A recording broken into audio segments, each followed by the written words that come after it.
arrière-petit-enfant était présent, mais aussi le peuple belge et ses autorités pour, a-t-il dit, avoir contribué au rétablissement de la vérité sur l'assassinat de Patrice Emery Lumumba après des années de déni.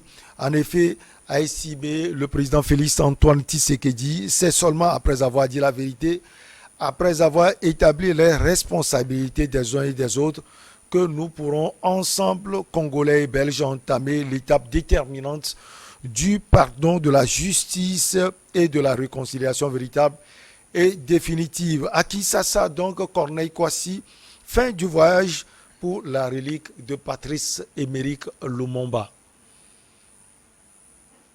Je vous écoute, Michel. Oui, ça a été émouvant quand même. Bon, émouvant pour ceux qui pensent que c'est une bonne chose. Pour vous, ce n'est pas une bonne chose? Pour nous, ce n'est pas une bonne chose parce que ce n'est pas comme ça que ça devrait se passer. On ne peut pas prendre une dent et venir jouer au cinéma à Kinshasa, dire au peuple congolais que c'est le reste du corps de Patrice Lumumba. C'est malsain de la part des autorités congolaises. J'avais beaucoup de respect pour le président Tshisekedi, mais je crois bien que le président Tshisekedi est en train de jouer un jeu dangereux, est en train de manger dans la marmite des Occidentaux, ceux-là même qui n'aiment pas l'Afrique, ceux-là même qui continuent de piller l'Afrique, qui continuent de nous tuer, parce qu'il n'arrive pas un jour où en RDC, dans le Kasaï, on ne vienne pas nous dire qu'il n'y a pas de mort, parce que la RDC pullule de rebelles, de groupes armés. Mais au lieu de venir faire cela, ce serait mieux pour le roi belge. Ce serait mieux pour M. Tshisekedi de mettre tous les moyens à sa disposition pour chasser tous ces chefs rebelles-là, pour que la population congolaise ait la paix. Ça, c'est un état de fait. Mais prendre la dent de quelqu'un, on a retrouvé la dent chez qui? Même pas chez le roi belge, ni une autorité belge. Mais la dent se retrouve dans la main de la fille du meurtrier. Et on prend cette dent-là et on vient à RDC. Je l'ai dit ici, ce serait mieux que là où Patrick Emery Lumumba a été assassiné, là où Patrice Lumumba, le corps a été découpé et mis dans l'acide pour l'enfuir dans le sol, comme le disent les journaux et puis d'autres médias bien proches des autorités congolaises et belges, que le corps de Patrice Lumumba serait parti là pour venir encore à Kinshasa. Ça veut dire que les gens savent, ils sont conscients là où Patrice Lumumba a été tué. On aurait dû prendre le sable de cette partie-là et venir dire aux gens que c'est ici qu'on a enterré votre fils, c'est ici qu'on a enterré l'éclaireur de l'État congolais. Donc pour vous, toutes ces cérémonies sont des cirques. Depuis Bruxelles jusqu'à Kinshasa, même on a parcouru tout le Congo profond. Toutes ces cérémonies sont des cercles. Ne nous voilons pas la face. 61 ans après, si on doit nous parler... Il fallait le faire. Même il fallait le faire. Si on doit parler de Patrice Emery Lumumba, ce n'est pas comme ça que ça devrait se passer. Qu'est-ce qui a manqué? Qu'est-ce qui n'a pas fonctionné? Dites-nous quel était le seul panafricaniste qui était à Kinshasa. Patrice Lumumba n'est plus pour la RDC. Patrice Lumumba est pour toute l'Afrique libre. Parce que c'est la liberté qu'il voulait. Ceux qui ont aidé la région du Katanga. Vous voulez voir qui à Kinshasa? Qui précisément? 2 ou 3 noms? Il y a des présidents comme le président Laurent Gbagbo. Même Assimi Koïta. Je n'ai pas besoin de citer autant. Même dans la société civile. Alors si on voit ces deux personnalités, il y a des Kémy Séba qui sont là. Le président Tshisekedi aurait dû appeler ses pairs et appeler la société civile. Voici ce que je vais faire pour que le nom de Patrice Lumumba ne soit pas effacé et ne soit pas vu comme vous l'avez vu. On doit penser là-dessus pour qu'on puisse organiser de manière digne les obsèques de ce digne fils d'Afrique qui a voulu la libération, qui a voulu la paix, qui a voulu que le peuple africain vive bien. Mais ce n'a pas été le cas parce que les gens disent qu'ils l'ont tué parce qu'il y a eu un discours virulent à l'encontre du colon. Le discours virulent n'a pas été à l'encontre de ses propres partisans, mais à l'encontre du colon. Est-ce parce qu'on a dit la vérité à un colon qu'on doit tuer des centaines de personnes? Parce que Lumumba n'est pas mort seul. Ouais. Il est mort. Il y a Joseph Okito, il y a d'autres. Vous voyez, également, ouais. il y a des gens, mais comme il était la figure de proue, c'est lui qu'on connaît. Mais on ne peut pas organiser de manière sobre, de manière désemparée. Ça veut dire que on comprend qu'il y a quelque chose qui est derrière cette histoire-là. Donc nous n'en voulons pas en Afrique de ces gens dessus. Parce qu'on ne donne pas de leçons de morale à ceux qui viennent après nous. Il ne faut que nous regardions chaque fois. Ils ont entendu parler de Lumumba. Moi, quand Patrice Lumumba fut assassiné, je n'étais pas encore né. Mais on a étudié Patrice Lumumba. Mais ce n'est pas comme ça qu'on doit nous montrer la fin de Patrice Lumumba. On a vu des cérémonies empreintes d'émotion, Rodrigue Ahego. On a vu également les enfants de Patrice Lumumba, François, Roland, il y a également sa fille et autres. Alors, vous aussi, vous dites que ça a été purement des cirques organisés par le président Félix Antoine Tshisekedi. Mais écoutez, je crois que c'est un film qui a été bien tourné. Très bien tourné même. Beaucoup facile. On tue ton enfant. Et puis, 61 après, on vient te montrer une dent, que c'est la dent de ton enfant. Et tu organises tranquillement une tournée nationale pour montrer la dent aux gens. Et voilà, c'est la dent de mon enfant qu'on a tué.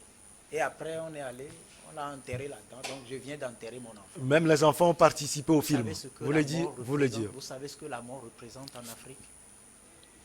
Vous savez ce qu'un corps sans vie représente à sa famille en Afrique? Vous savez cela?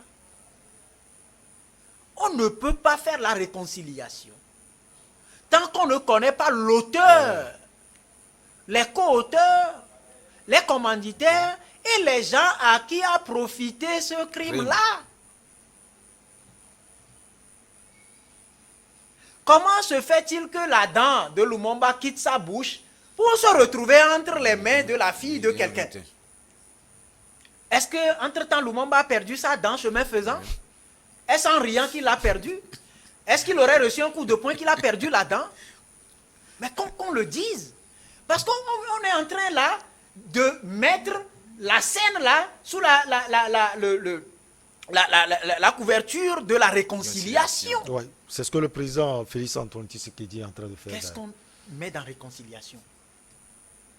Et donc, je vais voir la dent de mon enfant et puis dire, ah, mon fils, je t'ai retrouvé, on t'a enterré. La dent, certes, elle est importante. Oui, elle est importante, surtout en Afrique, une partie. Mais il a dit quelque chose de fondamental pour nous qui sommes africains et qui n'avons pas perdu les traces les traces ancestrales en matière d'inhumation de corps. Le sable vaut plus important, le sable de l'endroit où le corps. Est-ce que l'endroit a été localisé? L'endroit, il est là précisément. C'est pour ça que j'ai posé une série de questions. Quand j'ai lu dans VOA, qui passe sur Facebook, il paraît que le corps est passé là où il a été assassiné. Ça veut dire que les gens connaissent bien le lieu où Patrice Lumumba a été assassiné. Mais dans le Katanga. Dans le Katanga.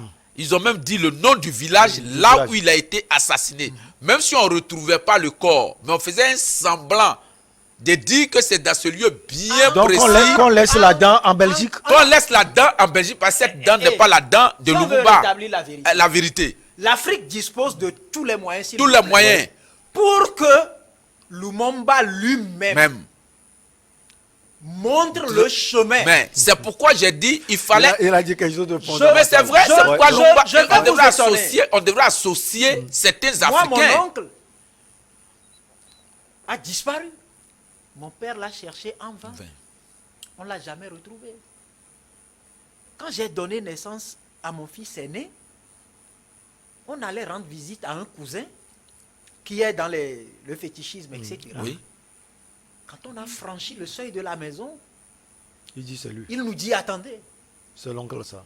Et il a envoyé chercher du vin, du dry gin. Et il nous dit que qu'est-ce qui nous a amené à lui rendre visite avec une personne très âgée et sage, qui n'est pas de ce monde, qui est venue de... Non, je vous parle, c'est la chair de poule. Là, je vous parle de moi, de mon fils. Et il nous dit, s'il a envoyé chercher le dry gin, c'est parce que la personne en question, sa boisson préférée, c'est le dry gin. Il l'a versé, il a demandé à mon fils de marcher, il a marché. Et c'est à la suite de ça que, quand il s'est plongé dans ces cérémonies-là, qu'il a envoyé chercher le fils de mon oncle. Et il dit que son père vient de lui dire que lui qui est son fils, il sait là où son corps est resté. Mais on lui a longtemps, des années, posé la question, il dit qu'il ne sait pas. Je vous fais grâce du reste. C'est pour vous dire. Au finish, en tout cas, le fils a fini par dire que son père a été assassiné quelque part à Davier et qu'aujourd'hui, le lieu serait envahi par le fleuve Zion. Si vous suivez ce que je dis, vous comprendrez que l'Afrique dispose de tous les moyens pour que le mort conduise au lieu où il a été. Donc le président surfe sur cela. Qu'est-ce qui se passe aujourd'hui? Oh. Remontez à l'époque où il était question de concilier les positions entre ceux qui étaient candidats. Alors, ils se sont retrouvés où? À Bruxelles. Ok. Et donc, si aujourd'hui, il faut faire du cirque, souvenez-vous que quelques semaines ou mois plus tôt, le roi belge était en RD Congo. Ouais. Il avait dit quelque chose. Certes, il a reconnu. Alors, il a parlé de regret, mais pas d'excuses. Mais pas d'excuses. Regret, mais pas d'excuses. Ce qui rejoint tout à l'heure ce que vous avez développé. Non, plutôt que Lumumba, son péché mignon, a été de critiquer le colon. Et donc, pas d'excuses. Et pour eux, c'est un comme affront. le pouvoir de Félix Tshisekedi a été un cadeau de la Belgique, et qu'aujourd'hui, après le passage du roi belge, ça a occasionné des tumultes, il faut apaiser les tensions en donnant aux Congolais ce qu'ils attendent depuis, donc Patrice Lumumba, et on a vite fait de trouver une dent pour faire pleurer ses fils, ses petits-fils, etc. Ses arrière-petits-enfants. On a fini de tourner le truc, on l'a enterré. Et le firme est terminé, vous pensez le dites. que c'est fini? Vous pensez que c'est fini? On n'enterre pas les morts comme ça en Afrique. On n'enterre pas les morts comme ça en Afrique. Parce que ce qu'ils ont fait là, ça va finir par ressusciter le cadavre que les gens ne veulent pas voir. Je m'arrête là pour le moment. Allez, nous on va continuer, on va parler du Togo.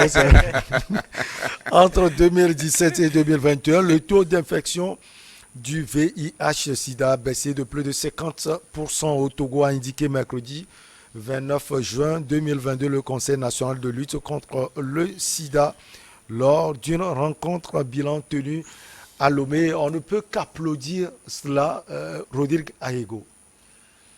Ce sont des chiffres qu'on a avancés. Bon, pour ceux Quoi, qui sont vous n'aimez pas les les chiffres? Non, mais écoutez, vous avez été accompagné par des partenaires qui vous ont fourni des antirétroviraux à distribuer aux porteurs de VIH-Sida. C'est ça, non? Oui. Du virus. Vous avez distribué. Et le soir du bilan, vous allez dire quoi? Que c'est mauvais? Que vous n'avez pas pu distribuer, ou bien ceux à qui vous avez distribué les antirétroviraux sont toujours, je ne sais pas, mais quelque part plus loin, vous apprendrez qu'en 2021, on a dit que le Togo pouvait connaître plus d'avancées que cela en 2021, Ouais. c'est-à-dire hier. Mais avec la pandémie, ça n'a pas pu plutôt permettre d'atteindre le... Si en 2022, très rapidement, quelques mois après, ce que la pandémie n'a pas pu permettre d'avoir, on l'a, ben, on applaudit. On applaudit. Nous tous, nous voulons que tous les Togolais vivent en bonne santé. Si le VIH, qui est le frère aîné du corona, est en train de disparaître au moment où le corona disparaît, prend plaisir de s'asseoir confortablement et de faire le lit à l'autre, comment on l'appelle? Le truc du singe là, comment on l'appelle? Oui, ça m'échappe, ça va venir. Ah oui. Et donc, écoutez... Rodrigue me fait toujours C'est-à-dire que quand on analyse, les gens pensent que bon, on critique pour critiquer. Mais quand c'est bon, on le dit, c'est bon. Quand c'est mauvais, il faut qu'on dise que c'est mauvais. Quand c'est bon, je vous dis que la maladie qui nous tue plus en Afrique, c'est le palu. C'est le palu. Non, c'est la faim. Ah oui. La faim. Et le palu vient. Après la parce faim. qu'on ne mange pas bien. Qu'on a le palu vient. C'est la faim. Quel virus pour tuer la faim. Que les scientifiques africains réfléchissent à cela. Ça. Les Blancs, le palu les a dérangés. Ils ont trouvé une solution. On ne parle plus de palu chez eux. Ça n'existe plus chez eux. Encore qu'ils ont des produits qu'ils prennent que nous ne prenons pas parce que ces produits ne sont pas chez nous. Ces produits ne sont pas chez nous. Vous savez les produits qu'on nous envoie? Non, est-ce que vous savez les produits qu'on nous envoie? Les produits qu'on a déjà fini d'utiliser, on nous les envoie. Vous avez vu au départ, on parlait d'AstraZeneca, que des pays ont carrément détruit. Oui. Mais à bras ouverts, nous on les a accueillis parce que c'est cadeau. On n'a que ça à faire. On a des scientifiques. Je vous dis que si nos chefs d'État prennent conscience du mal qui est nôtre et décident de régler ce problème, on va les accompagner. Mais le mal que les gens créent, le business là, quand le VIH est arrivé, ça a enrichi qui? Les fabricants de condoms protecteurs. Oui. Ce n'est pas moi, Rodrigue, que ça a enrichi. Vous comprenez cela? Quand Corona est venu, ça a enrichi qui? Les firmes pharmaceutiques. Les firmes pharmaceutiques qui ont fabriqué l'antivirus ou les antivirus. Ce qui arrive là, on nous a dit que l'antivirus même est déjà là avant l'arrivée du virus. L'antivirus de truc de singe, comment vous l'appelez, la fièvre de singe, ou comment là, est là déjà, et avant l'arrivée du virus. On va être dans ça jusqu'à quand? Jusqu'à quand? On va être dans ça jusqu'à quand? On a trouvé, pour le nouveau virus là, bon, prenons, je reste dans le cas de Corona. Quand on a commencé par enregistrer des morts en cascade en Italie, et en Espagne et autres, mais qu'est-ce que l'OMS a fait? L'OMS a averti l'Afrique. Il y aura catastrophe. Il y aura catastrophe. Est-ce qu'il y a eu catastrophe en Afrique? Est-ce qu'il y a eu catastrophe en Afrique? Non. Mais les populations les plus vaccinées sont les résister. Africains. Les pays que Corona a tués là, il y a eu moins de vaccins. Il y a eu moins de vaccins dans ces pays-là. En tout cas, qu'on ne m'en veuille pas trop si mes yeux voient plus loin. Ou si ma tête réfléchit trop loin. En tout cas, l'objectif du Togo est de mettre Sinon, on fin... applaudit. Hein. Vous applaudissez? Oui, l'avancée, vous on applaudissez. applaudit. Oui, ça c'est normal. On doit applaudir. Alors, l'objectif du Togo est de mettre fin au sida comme problème de santé publique à l'horizon 2030. Corneille Kwasi, vous pensez déjà qu'avec cette réduction de 50%, le Togo peut atteindre ses objectifs? Oui, ou bien son objectif? Ça peut atteindre ses objectifs parce que c'est eux-mêmes qui donnent les chiffres. Ils donnent un premier chiffre, après, il paraît qu'en 2019, c'était à 2,2%. 2%. Après, nous sommes revenus en 2022 à 1,9%. 2021. 2021 à 1,9%. c'est les chiffres qu'eux-mêmes ils donnent. Mais je dis, c'est ce que Rodrigue a dit tout à l'heure, c'est les Occidentaux qui nous envoient tous ces médicaments. Ils ont un cahier de charges qu'ils soumettent à nos États. Vous ne voulez plus de leurs médicaments? Les médicaments des Occidentaux, oui. nous ne voulons plus. Parce que quand la maladie arrive et qu'on a des scientifiques qui veulent expérimenter leurs médicaments, l'Occident refuse, les firmes pharmaceutiques refusent.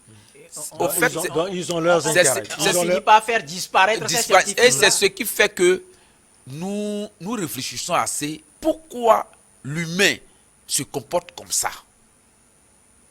Il y a une pandémie qui peut anéantir l'humanité. Et dans cette humanité, il y a quelqu'un que Dieu a investi d'un pouvoir pour fabriquer des médicaments avec les mêmes plantes. Parce que les plantes que les Occidentaux utilisent, ils viennent le prendre en Afrique ici.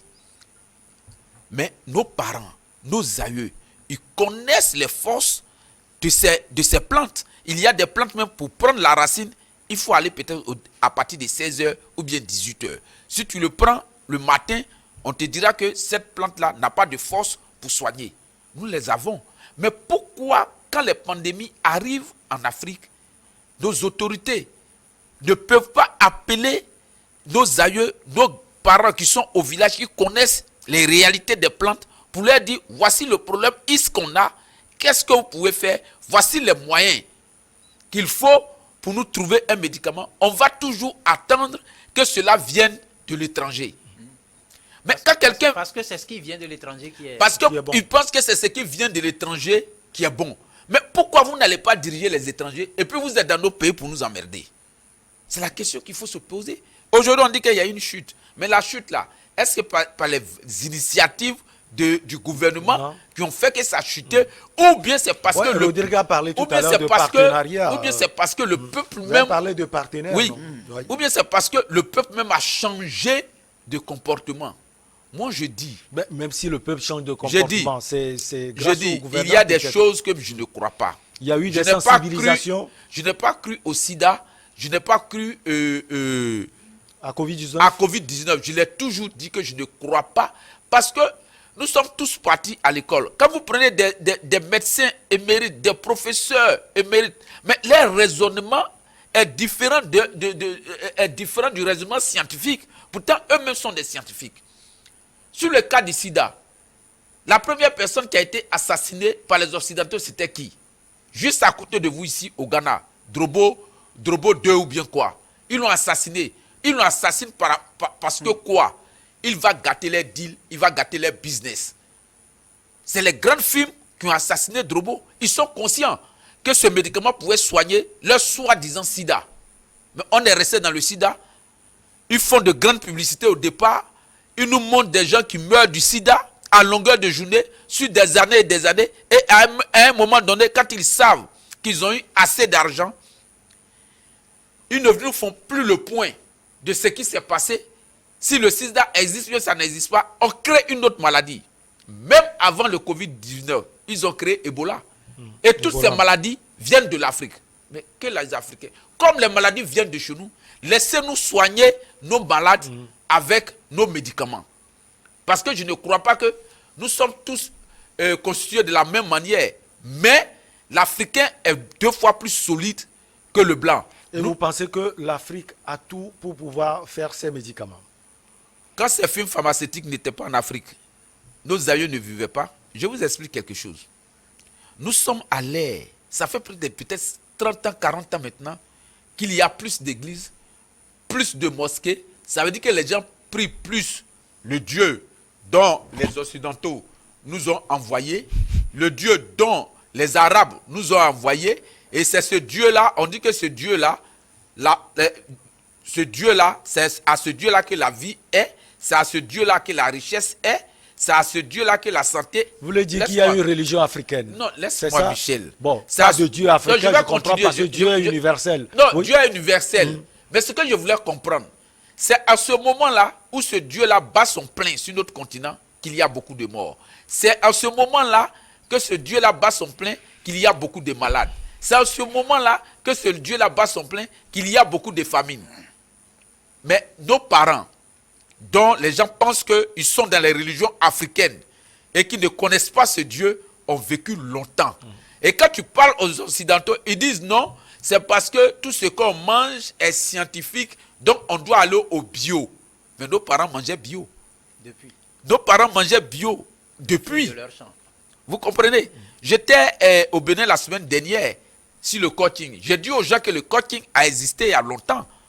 Parce que nos aïeux, quand ils se déplaçaient, ils amenaient toujours quelqu'un de confiance pour surveiller la famille, éduquer les enfants, les cadrer et les encadrer. J'ai dit bien les cadrer et les encadrer jusqu'à ce que le chef de famille qui est parti soit à la guerre, qui est parti soit faire quelque chose, revienne. Donc les Occidentaux ne peuvent pas nous apprendre beaucoup de choses. La civilisation des peuples est quittée en Afrique. Mais pourquoi nous laissons cette civilisation-là et nous voulons sur autre civilisation? Je vais chuter pour dire que si le taux de croissance du sida a baissé au Togo, pour moi, c'est une bonne chose. Pour moi, le gouvernement a fait le travail qu'il fallait faire parce que le rôle du gouvernement, ce n'est pas de voir son peuple être décimé, mais le rôle du gouvernement, c'est de voir son peuple en bonne santé. À Rodrigue Arrigo, pour connaître quoi si le gouvernement a fait un sacré boulot et il est à saluer. Oui. Bon, il n'a pas dit qu'il a fait un sacré boulot. Il a fait ce qu'il devait faire parce que ce qu'il peut faire, c'est que sa population soit en bonne santé, c'est ça.